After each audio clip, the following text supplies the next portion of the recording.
Welcome, everyone, and thank you for joining this task force call on Arab citizens in Israel's political arena. We are so delighted and grateful to have Fida Nara and Ron Gerlitz here with us today. I'm going to start with housekeeping. I'll say that everyone but the presenters is muted on the call, and we encourage you to ask questions over the chat function, and that this call is being recorded and will be shared eventually as a task force resource. I'm going to do a little bit of overview and introduction, and then we'll hold this call hopefully as a moderated Q&A so we can jump into a discussion, and then the audience Q&A can be part of that.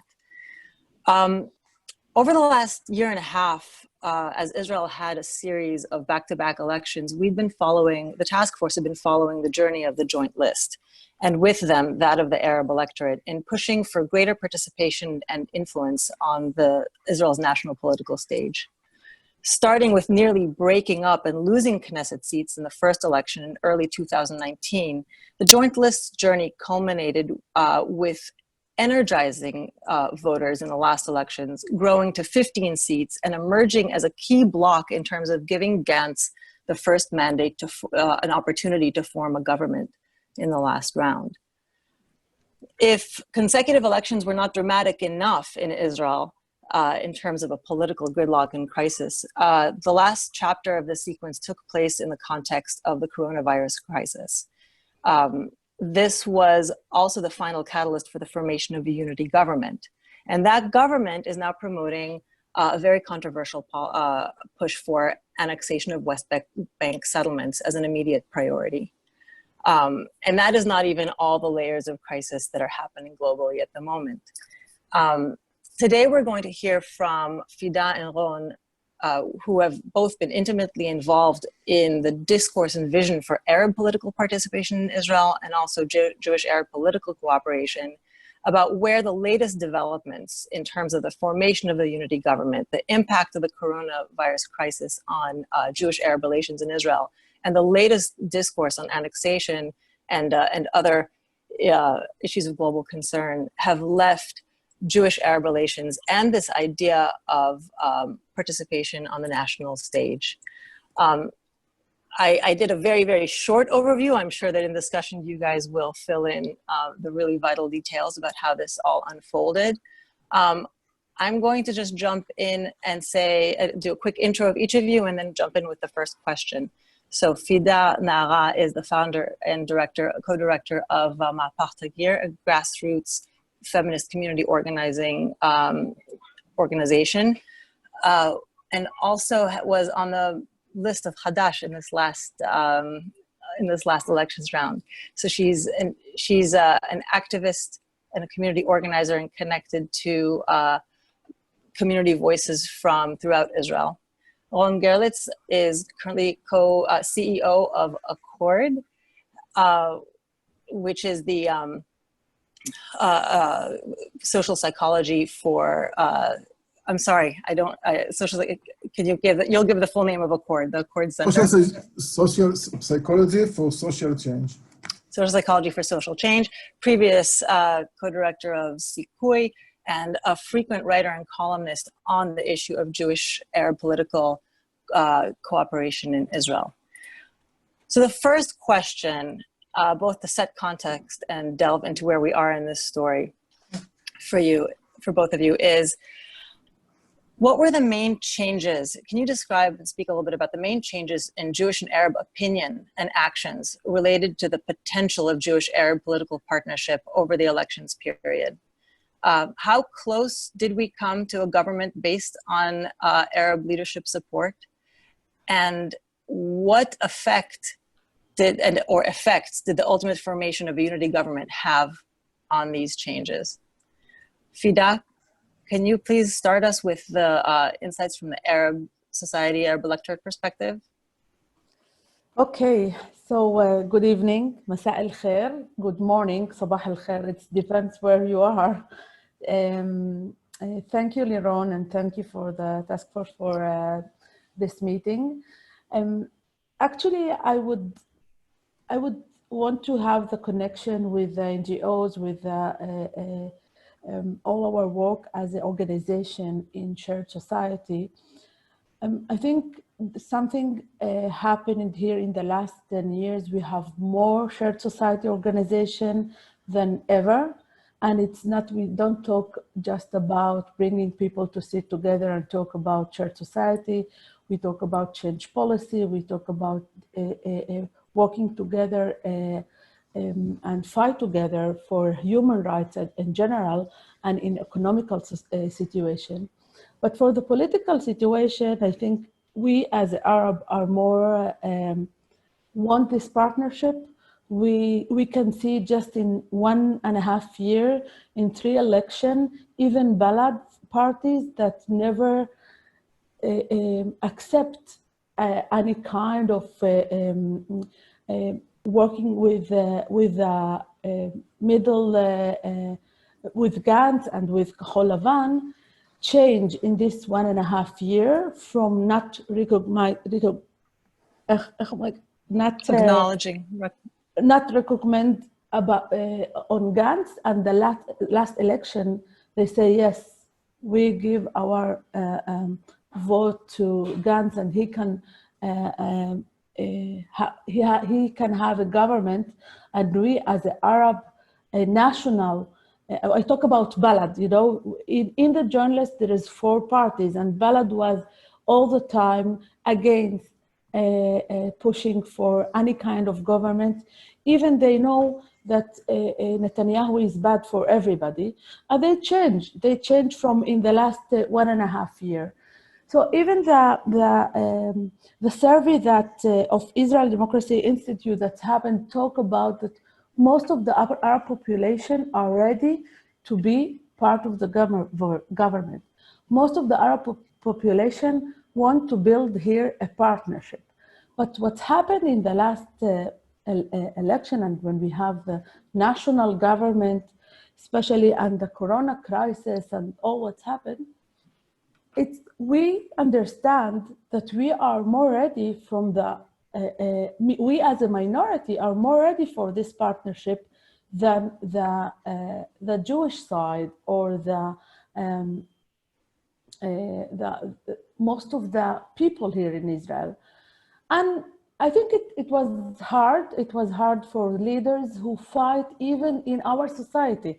And when I talk about leaders, most of them, especially about the leaders from Hadash, especially about Ayman Aoudeh as a leader of the journalists who all the time give the hope for people.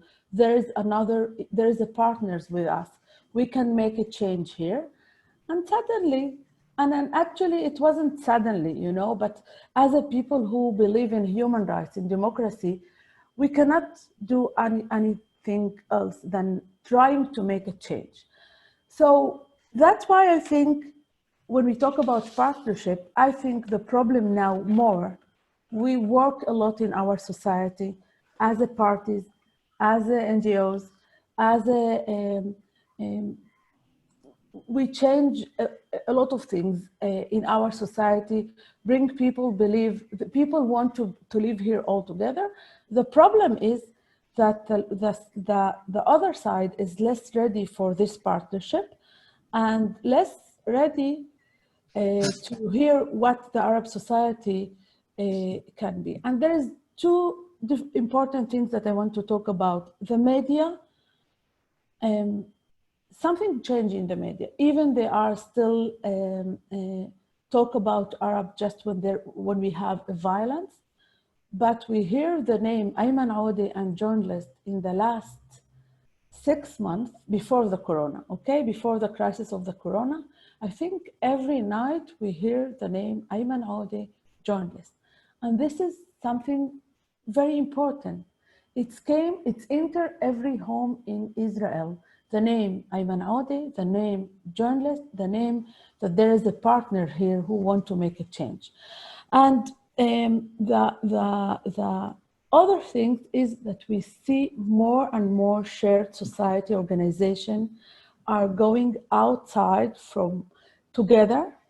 And I will talk about more things in the second question, but for concluding my idea, I think we are more ready than the Jewish side in Israel. And that's why, and I think we don't have any opportunity as a minority not to try. We don't have any privilege to say, okay, that's it, this is the situation. We need to work hard to make it better for everybody, and not just for us as a minority. Juan, over to you. Can you pick up from where Frida left off and speak also about the Jewish side and how you saw the changes in Jewish-Arab relations? Yes, I'll be happy. I just want to say that I'm very happy to be on that call, and thanks the task force for inviting me. I think that I'm going with the task force for a few good years, and I'm very happy to be in touch and work with the task force leadership for really many years. And thanks everyone that is on the call with us. And I want to begin with the bottom line and related to the change, and then I'll to elaborate a little bit. And the bottom line is that in the recent election, we saw a dramatic and historic increase in support among the Jewish public in the political partnership between Jewish and Arabs. I do agree with Fida that we did also see it on the Arab side, even to a greater extent. But it is important for me to mention that we see a significant increase in the Jewish side for support in political partnership. And I'm telling you based on few years of being deeply involved in the efforts to promote support for political partnership between Jewish and Arabs in Israel. And based on that, I can tell you that not only it was a significant change, it was maybe the most significant change in Israeli politics in the recent years. The fact that the support for political partnership increased so dramatically. In Accord, the NGO that I'm now a director, we conducted a research about the field of political partnership. We analyzed the level of support and objection to political partnership. We analyzed what affects people's perspective, and also what messages can be effective to drive support for political partnership. I'm also happy to share that the result of this research and the message were used by different factors that worked in the field before and after the recent election to promote support for that concept. And I want to share with you the bottom line of the research. The bottom line of the research that we found during the negotiation phase after the third election, that 72% of Black and white voters supported government, a minority government. Blue and white voters. Thanks. 72%, thanks, that's an important. 72% of blue and white voters supported a minority government being led by blue and white and supported by the joint list, external support from the outside. And 88% of leftist voters supported this concept. Many of them even supported joint list being part of the coalition. But the bottom line is the big majority of center and leftist voters supported government being based on the political power on the Arab citizens. And you have to add to this knowledge that's coming from the research, the things that happen on the ground.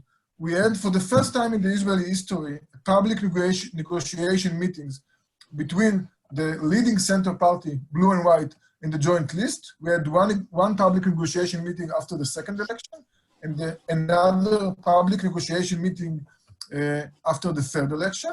And we also had a public declaration of two of the leaders of blue and white, Yair Lapid and Moshe Ya'alon, that publicly said that the best option, or the least worst from all options, and the option they support, is establishing a government supported by the joint list from the outside. I'm speaking about Moshe Ya'alon. Moshe Ya'alon is a right-wing, strong politician in Israel, and he said publicly that he supports a government being based on support of the joint list from the outside.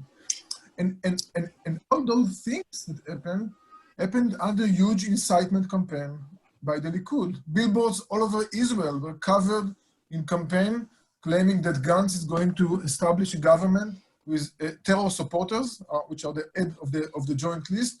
It was hard to hear an interview with the Likud minister in those days. I'm speaking about the 3 weeks after the election, without them mentioning that all Arab members of Knesset are terror supporters. maybe if Fida was entered into the Knesset, they would also blame that she is herself a terror supporter. Because this was what we heard in the Israeli media all the time. And despite all this, and maybe this is one of the most important bottom lines that I want to mention. I just want to add something to Ron from using the word non-Jewish. In the last election, they start to talk about Arab population. So this is another good thing that's happening in the in blue white. That's correct. And the bottom line from the political point of view, that there were a series of non-public meetings between blue and white and Arab leadership. I spoke yesterday with some important figure in the Arab political, in the joint list, just to make sure that I'm going to say something that is correct. And told me that we've been very, very, very close. All things were agreed between blue and white and the joint list. The only thing that avoided establishment of such a government is the fact that two right-wing members of Knesset from blue and white decided that they are not ready to vote for this government. So we've been that close. We've been that close, and I think that we should all remember it. It's a very important message for us in the future, and I think that this should be part of our vision for the future. And I think, and I will end by that the center and left in Israel, following this election, and despite the big frustration that eventually didn't happen, understood that after 3 failed efforts to change the government, they understand that the only way to do a government change in Israel is to join forces politically with the representation of the Arab citizens. Ofer Shelach, and this will be my last sentence on that, Ofer Shelach is the chief political architect of Yesh Atid, the big center party, and he said publicly after the election, if ever we want to gain power in Israel and to aid the government, we have to say publicly that we will do it together with the Arab citizens. I can tell that from a personal point of view, someone that has been there for years, and I was trying to push for that. I mean, those are, despite the frustration, those were very exciting days to see the huge change towards this idea and the huge change in the support. Thank you both I want to underscore something you said, which is that you mentioned the study, the survey, and that you said that you focused on the attitudes of center-left voters towards this issue, and that's a very narrow slice. It's a very narrow slice, and it's interesting how significant and how telling that narrow slice is of voters in the center left in terms of the overall discourse in Israel and openness, and how much, in a sense, the fact that, was it 72% of the center left voters were now open to the idea of political cooperation, what that reflects in the sense, in a political arena where Arab-Jewish cooperation was so much a discourse of the left, how much this journey affected the overall public discourse on this issue, where center-left voters were open to this idea to such a high number. How there's the coronavirus crisis. There's also another question in the chat about this, wanting us to get to how the coronavirus crisis affected this discourse. But I want to dig a little bit deeper and say where you ended off on the that ultimately there was a unity government. Ultimately, as close as we got, it's not the reality now. The reality is a unity government, and one that is who's speaking about annexation in parallel to an improvement in Jewish-Arab relations in the public sphere as a result of the coronavirus. How, and this is to both of you again, how did the formation of the unity government impact the people who had been really deeply pushing for cooperation? Did it feel like an end of this journey? How did it, if you can speak a little bit about how it changed this arc, which was pushing for one particular goal, now that that goal of being part of this government didn't manifest, how do you feel what is the vision now in terms of Jewish-Arab political cooperation in this new reality? How did the formation of the unity government affect the drive and the motivation of Arab electorate and of the leadership?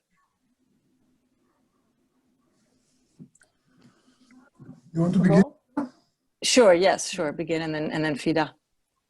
Okay, so I think, those were very frustrated days, or maybe I should say those were very frustrated hours, because you might remember that things happened very, very fast. There were 3 hours in Israel that the political system were changed dramatically, and blue and white collapsed in really very suddenly. One of the in 2 months ago, plus minus. I think that in the beginning, everyone was shocked and everyone was very frustrated because there was an energy towards this idea among the center, which, as you mentioned, I mean, this was very dramatic. In the past, people that were supported that on the Jewish side were on the left, among the left, not among the center. It was almost a non-issue among the center. And when we really saw this big change, and in many cases, the level of the frustration is compared to the level that we were close to this achievement. And since people knew that we were that close, people were very, very frustrated. I mean, Fida, I'm sure that Fida will speak about the Arab side. I can say that on the Jewish side, I think that we moved important step forward, despite the frustration. I think the fact that all those things that I mentioned happened, the public negotiation, the declaration of the leaders. I mean, this is behind us. Yair Lapid said it's written, and by the way, he didn't regret it after the election. Yair Lapid said we should create a government based on the Arab citizens. And Yair Lapid is the head of the opposition. I mean, that's a dramatic change in the Israeli politics. I think that I know, it's more than a thing. I know that among Yesh Atid and among the center in Israel, the fact that they saw that this was the only option for them to win the election, I hope and think this is a lesson that they will take for the next time. I think on our side, it's important for us in the Jewish side to mention, many people on the Jewish side think it's very trivial that the Arabs are ready to support the government, which is not true. And Fida described it very correctly. And the fact that Balad support the recommended Gantz, this is really a breakthrough in Arab politics. And I think our role is to mention and to put light on the fact that all the Arab leadership supported and recommended the Israeli president to have Gantz as prime minister. That's a breakthrough that we should mention again and again. So my bottom line, Liron, is that but I also think that, it's simple. I mean, there is no way the center will have 61 seats without the Arabs. And Baruch Hashem, and sof, they understand it after we've been preaching it for more than a decade. Now they understand it. Fida, Okay. Tell us about the energy in the Arab street or the Jewish street, because I know that Actually, Jewish goes to it as well. I will talk more. There is no specific research who just talk about the Arab population in this point in on the political three-time election in Israel. The feeling that we have more responsibility to make a change here, the feeling that we have more power to make a change in Israel, more power as a minority population who nobody hear her, never people hear our voice. We just came to the media if there any violence issue or any terror or any problem in the Palestinian side, or we just came as a very ugly, very bad, very violent society to the media. And suddenly, when you see your leaders are all the time talking about them seriously, that they can really, they are the only, they will be the people who will make a change if they will say yes. It gives a lot of power to people, especially to people who are active, politically active. But we all know, and we all, Ayman Odi all the time say, it's 30% that we can make a change. We know that it's a very low percent that we can make a change, but we should try. This is our possibility. So you're saying you were not surprised necessarily by that outcome. We are not very surprised, but from the other side, we should say there is a lot of people who take it as a joke about the journalists and about the leaders, how they think that someone will take them seriously. But this is how we can make a change. You should have encourage, you should try, you should take responsibility. And it was a good lesson for the Arab society that this is our responsibility to try and to put our needs on the table. We talk about Feminist law, we talk about the issue of violence against violence general, we talk about all the problem, the house destroy issue in our society. We bring all this issue to the table, and not just the Trump plan or the, I don't like to say this word, and it's hard for me, Annexation. Annexation, sorry. So it's bring two level of talking to have a solution in the Palestinian level of two state, or came back to negotiation, and talking about our needs as a society, our problem as a society. We bring this issue to the table, and it makes something more feeling of power and more belief in the leaders. But from other side, it's really, journalists talk about it as a joke, that how these leaders believe.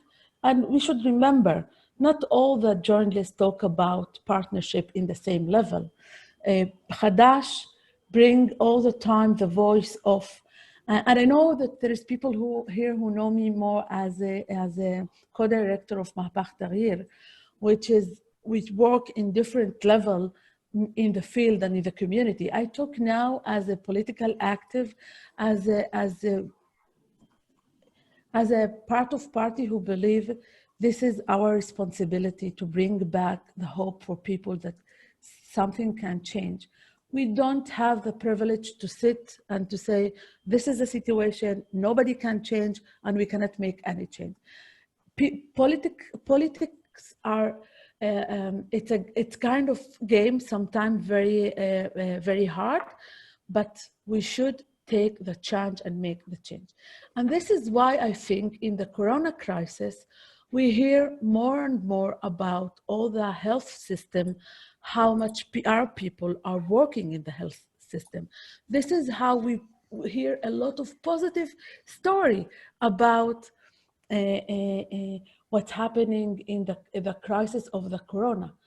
It's very hard for me that we need, in the first, when we start all the crisis of the Corona, we need, okay? It's not it's more the, I don't know, the system, the media, talk about the ultra-Orthodox as in a very racist way. They are the problem, they bring the Corona. So they start to talk about the Arab and the Orthodox as the problem, and then they understand that we don't have the Corona. We behave very good as a citizen, and we do whatever they told us. And so all the racists are, it's for me, it's very hard that every time in the country, in Israel, we need someone to be very racist on, that will give us, they are the problem. The Corona is there, and we all are very good, and everything working very good. So this is bring me to understand something about our system. It's work like that. We need all the time enemy, and when the Corona was enemy for all of us in the same level, so we tried to find the enemy, and suddenly the all the time we someone very important, I will not say the name, told me, if I will be in the street and there will be a Jewish Orthodox woman in front of me, or Arab Muslim woman in front of me, I will not be afraid from the Muslim. She told me, the Muslim woman, because and it's really hard. She told me, she wants to say something very good for me as an Arab woman from the Arab society, that we are a good citizen now and the Orthodox are not good. So this brings me to think, and I talk more now as an activist and less political with people, why we need all the time this racism against someone, against a minority. We change the minority. It can be Arab, it can be Orthodox, it can be Ethiopian. And but from the other side, we all understand, and I see the connection between the political level and the Corona crisis. We all human beings, and we all contact with each other. And if there will be a Corona in Kfar Qasim, it's problem for all of us. And so I think it's make the partnership more deep. Sometimes good things came from bad things, like the Corona crisis. We understand how contact are all of us together.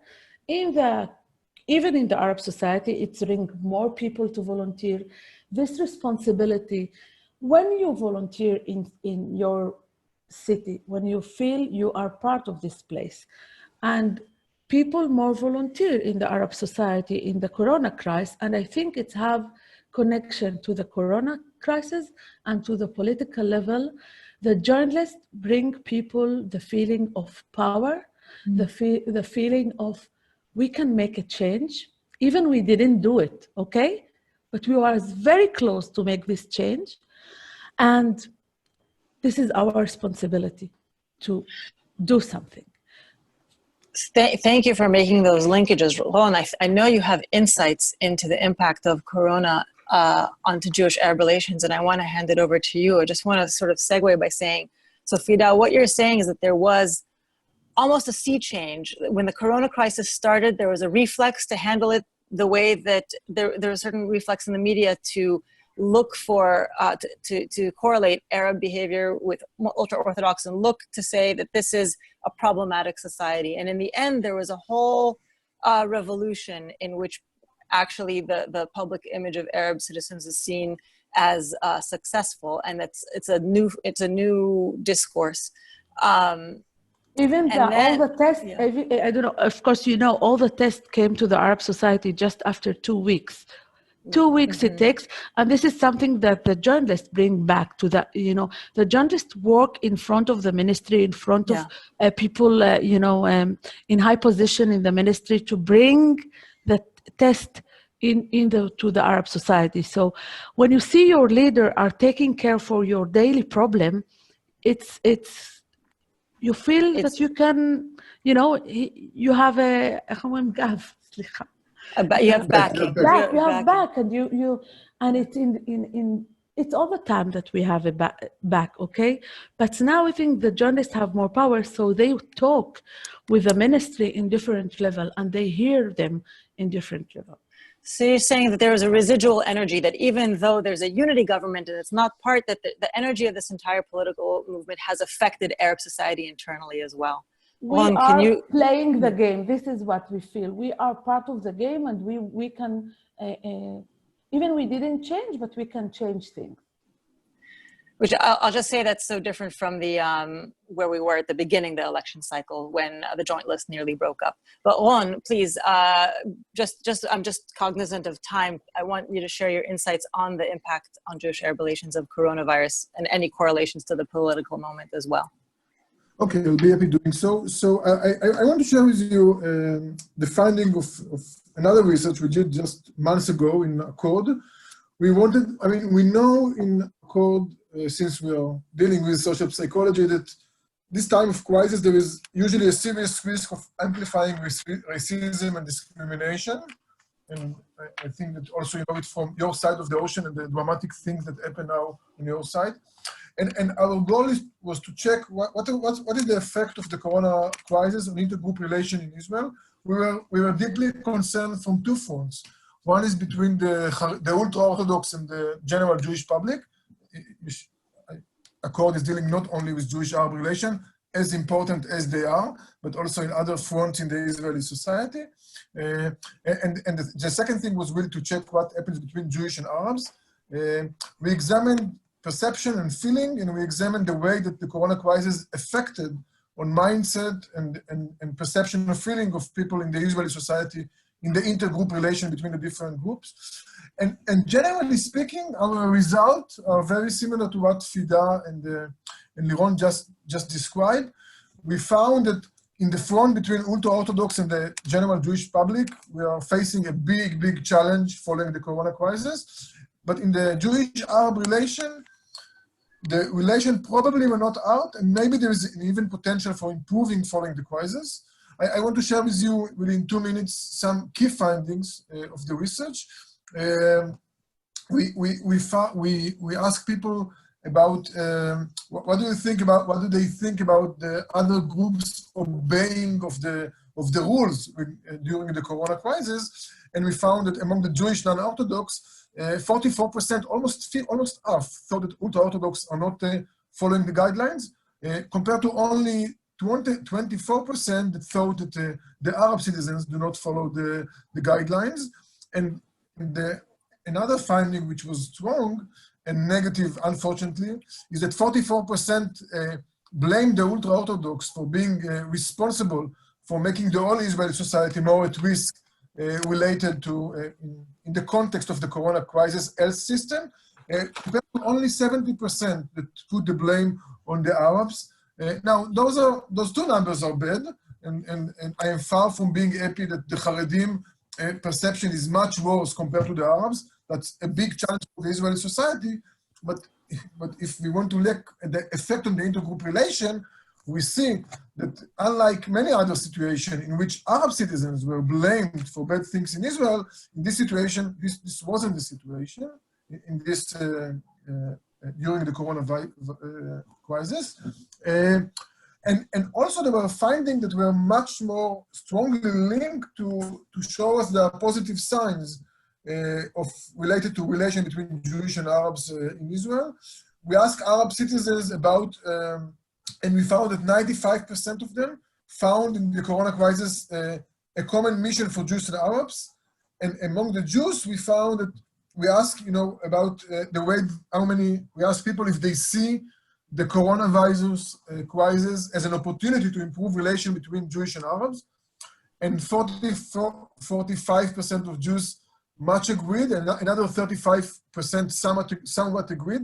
It means that 80% of the Jews generally agreed that the coronavirus crisis is an opportunity to improve relation between and cooperation between Jewish and Arabs. I think that some of the reasons were mentioned here. It is probably, what I described so far was the research finding. Now some interpretation.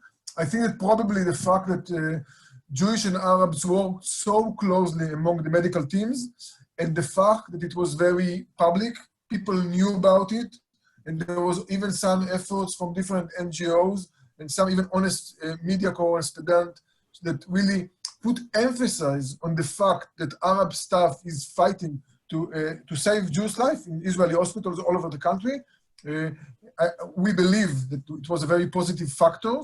And the second thing, the fact that at the end of the day, the level of the pandemic spread among Arab citizens were much lower compared to the Jews in Israel.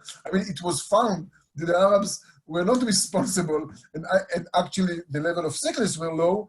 I think that the combination of these two did something good to the perception of Jews towards the Arab citizens. And from the Arab side, I think that Fida described the perception. I can say that, from my, maybe I'll make it more personal. When I saw that, the Israeli army is stepping to Arab communities and is being accepted, people were happy to see the Israeli army marching to their communities because they really understood that the army is marching to give food to people and not to do anything bad. This is something we couldn't see in Israel before. I don't know if they was happy, but they just see different picture of soldiers. I don't know if it was happy, but it was really one picture, very interesting picture to see soldier bring people food. So it. At least, you know, they were not like against it. They were like, No, it was no, of like, course, yeah, yeah. which is something that we couldn't, you know, envision in the past. That's it, Liron. So I'm going to start inviting people to submit their questions over chat, but I want to direct the conversation because there's a few big issues that we were hoping to at least touch on. One is the story of this political, the shift in the openness and interest in political influence, and also now all the different levels of crises that are, and controversial issues that are piling on this new sense of political influence. For example, the discourse of annexation that the unity government is pushing, and the protests that we see that are combining issues, the identification with police brutality protests that started with in the US. It's hard to combine this, but how does the discourse of annexation and this idea of shared interests with issues like police brutality affect Arab citizens' sense of efficacy and affect their interest in making change through formal or informal channels? And meantime, questions are coming in, so I'll read those, and if you can start answering those.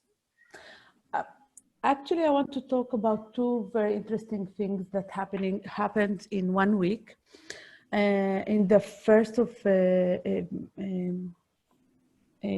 big demonstration against violence against women, it was an Arab-Jewish demonstration. In the same week, we have two big demonstrations, and the Arab-Jewish demonstration in Rabin, how to say it? Rabin Square. Rabin Square against a Trump plan. So something happened during the Corona, more and more.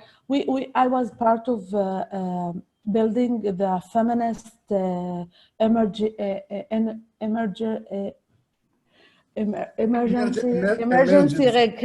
feminist emergency coalition, which is bring to her like 100 organization and group of feminists and hundreds of activist feminists together during the crisis of the Corona to deal with the issue of women, and not just the issue of violence. We talk about the economical side, and we talk about violence, and we talk women more suffered like everywhere in the world. And we learn about something. As a feminist activist, a lot of years in the field of feminism, I see that this time we more work together and we success to work together. What I try to say, so partnership is not just in the political level, and it's important that it's not just in the political level. Even I see the feminist movement as a political movement, because we want to change the balance between issue of men and women and to bring more justice to the world. But it's still working together. The platform of Zoom bring not everything happening in Tel Aviv, so we can meet all, so everybody can enter and meet and talk and be part of discussion. So it not just bring Arab and Jewish, it bring people from periphery, it bring people who never have the opportunity to enter organization or to be part of discussion. And I see it a lot in Mahbah Tahrir as an organization who work with a disadvantaged community. We see that our students, part of our activists, and a lot of our coordinator enter and be part of different discussion in different organizations. And it's happened between all the organizations, and it makes the partnership more in reality, that we can meet, even if it's not reality, it's Zoom, but we meet and we talk and we can share knowledge. For your question, I think the big demonstration in Rabin Square bring the voice. First of all, I was there with my daughter, and for her, she didn't understand anything from the Hebrew, but she didn't leave the place. They have few minutes different demonstration behind. But being there in the center of Tel Aviv with the flags, and Ron will talk about the flags. He writes a very interesting status about this, and bring it to the center, to Tel Aviv, talking about apartheid, talking about partnership. You know, it's bring, this plan is very bad, but it's bring back the discussion against occupation. It's bring back people who believe in partnership. They are outside in the front of all the people talking about partnership, even if we are not agree about everything, but we agree that we want to have this country to save the country, to bring back the democracy for the country, bring back the discussion of human rights, bring back the discussion that left mean against any kind of injustice for anybody. And it was very interesting. There was, I think, the same Jewish and Arab, which is all the time in the national law, the demonstration against the national law, there was more Arab than Jewish. And now we have, I think, 50-50, Ron. We have me and Ron was there, and we tried to figure if it's more Arab or more Jewish. So we are outside of our small rooms. This is my feeling. We came back to the field. And this is something that we need to make a change here. We feel it in the economical problem. We feel it in the violence that we have in the Arab society. This is one of the problems that we suffered. The last day, 3 young people killed in the Arab society.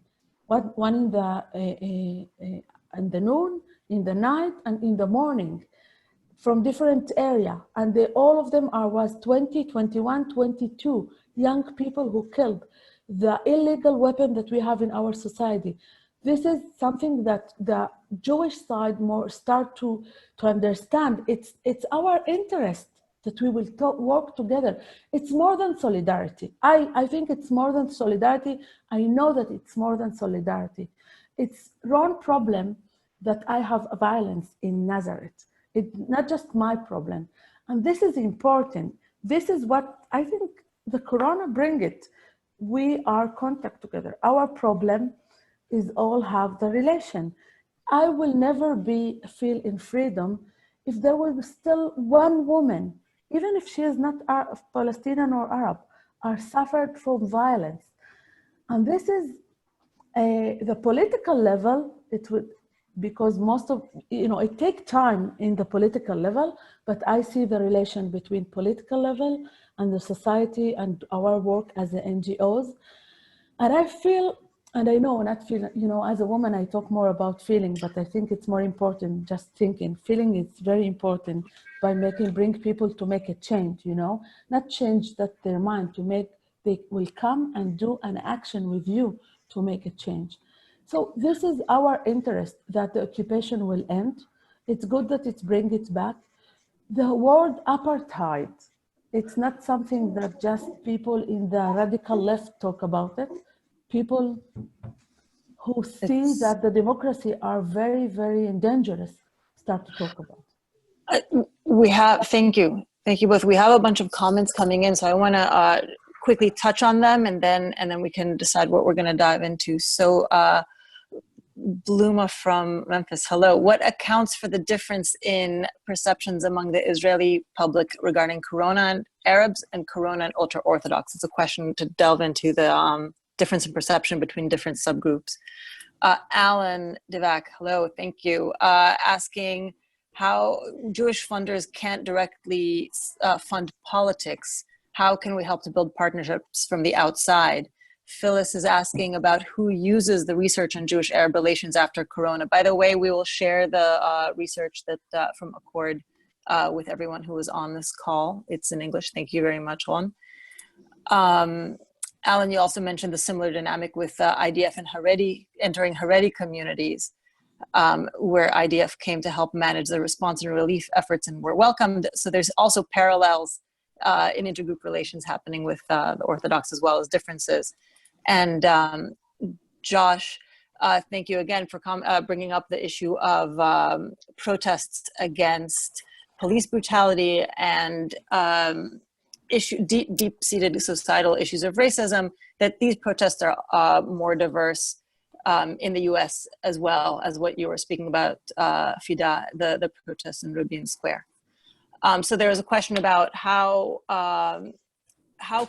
what is happening in a non-political arena that can support such cooperation, that funders can help. More questions about Arab and ultra-Orthodox.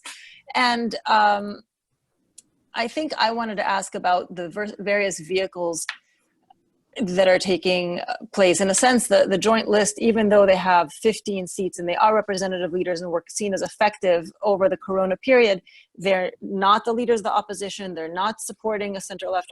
They're outside of this government. What are the formal and informal vehicles where people are looking to channel their political interests and energies at the moment, where Arab society, if they're not deflated, if the motivation didn't go down, if there's really energy in the Arab street to continue this interest in greater political participation, what are the channels? Where are people going to express and exert their influence? How much of it is formal through the joint list and how much of it is outside through grassroots organizations and so forth? There's a lot on the table. I open it up to you guys to decide which you want to respond to. So maybe I can try maybe to take a few questions very quickly. Maybe I'll try to do it in 3-4 minutes and then we'll decide with the next step. So related to the compare between Arabs and Haredim, I tried to say before that the fact that Arabs were so much involved in the medical stuff, and it was very clear on the Israeli public, and on the other end, the ultra-Orthodox were blamed for spreading the disease, which, by the way, it wasn't true, but they were, or mostly it wasn't true, but they were serious blamed. That's created a difference. That's created a difference. We also should remember that in Israel, many Jews are exposed to Arabs more than are exposed to Haredim, especially through the employment market in Israel. Jews and Arabs work together. I mean, not in NGOs. They work in aroma, in coffee places, and catering, and all over Israel, as you know if you visit Israel. And that's create a different compared to Haredim, in which many Jews, non-Orthodox Jews, have never had a contact with an ultra-Orthodox person. Related to Josh's question about, what effect as on the protest that you have in the US to things in Israel, it's interesting, first, just 2 weeks ago, we had an event in Israel which probably wasn't very far from what happened with George Floyd. I mean, the clip wasn't released in Israel, but an Arab person with disabilities was killed by the police in Jerusalem, and different testimonies say that it might be really something that was intentional. Really, I mean, we can't be sure, but it was a very, very big issue in Israel, and it didn't drive protests like you have now all over your country. And police brutality towards Arabs and also, by the way, towards Jewish Ethiopian immigrants is an issue in Israel. Interestingly, it didn't drive protests all over the country, or it didn't drive any serious protest, unfortunately. And it's interesting to understand why. I'm not sure I could understand, why it did happen in the States and that doesn't happen in Israel. Related to your question, Alan, of supporting political partnership, so I think that, philanthropy can have a significant role in that. We should remember that, and I can tell it, firsthand, because, in Accord, we've been leading such effort. Supporting political partnership means supporting the legitimacy of the political power of the Arab citizens. This is something with the philanthropy should do.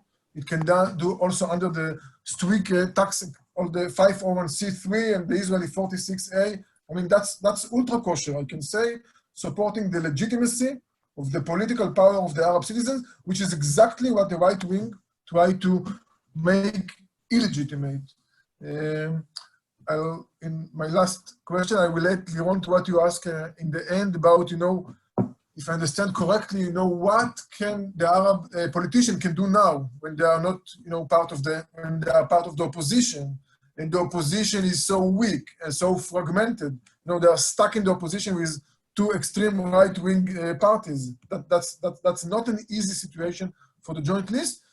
I think, and I know, they are already begun, I mean, they already begun to work with ministers in the government. We should, I mean, it's important to mention that despite all, at least my criticism on the current Israeli government, we have in this government ministers from blue and white, which are absolutely partners for working with NGOs. I mean, eventually we have ministers in the Israeli government that don't hate Arabs, don't incite against Arab. Amir Peretz, the labor leader, last week he had a formal and public meeting with the leadership of the unrecognized villages. Josh, I think it will be of a great interest for you if you didn't hear about it yet. He had a formal meeting with the leadership of the unrecognized villages, Bedouin in the Negev, and he made it public in his Facebook post. This is something that didn't happen in the past from a minister in the Israeli government. That's an opportunity. I know also that 923 was very much almost a done deal before the Corona crisis. And now because of the budget cuts, there is a big risk to 923. And I know that Arab members of Knesset are working hard with the Ministry of Finance. I also know that my ex-friends in Sikui are working full-time on that. So that's another area in which the Arab politician will continue to have the effect. And for some extent, the existence of blue and white minister is bringing, and labor minister is bringing new opportunity. Okay. Fida, yes. Yeah. I agree with Ron, but I want to add few things and different perspective how I see we can have a more strong partnership between Arab and Jewish in Israel. To bring people to partnership, they should feel the same. They should be in the same level. We still have to work in a lot of issue and a lot of problem in the Arab society. I will address here, I will start with the violence that we have in our society, the illegal weapon that we have in every place, that the police are not do the work that they should do. And it's not just the police, I talk about the system.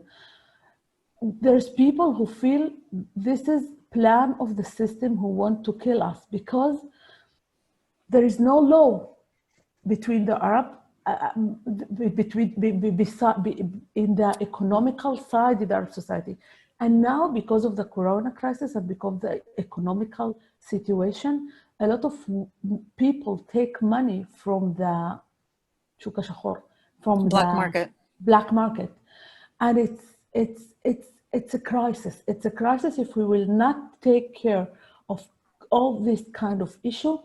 Even the journalists, when we will be 20 and we cannot make any real change in the daily life of the people, we cannot bring people to be in partnership.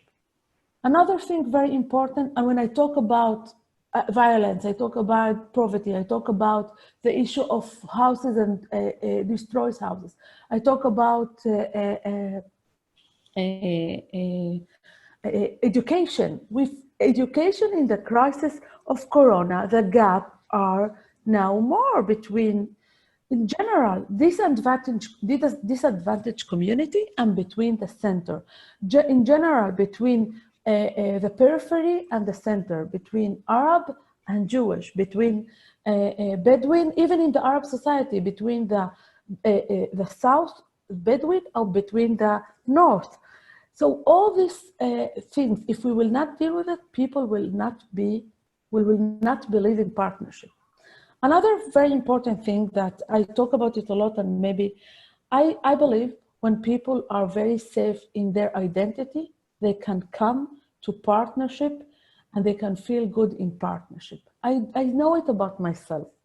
I know it, I grew up in a family that I can talk and being a political active, it's bring me to not too afraid as a minority and to say, this is what I need, this is what I want, and I want you to be partner with me.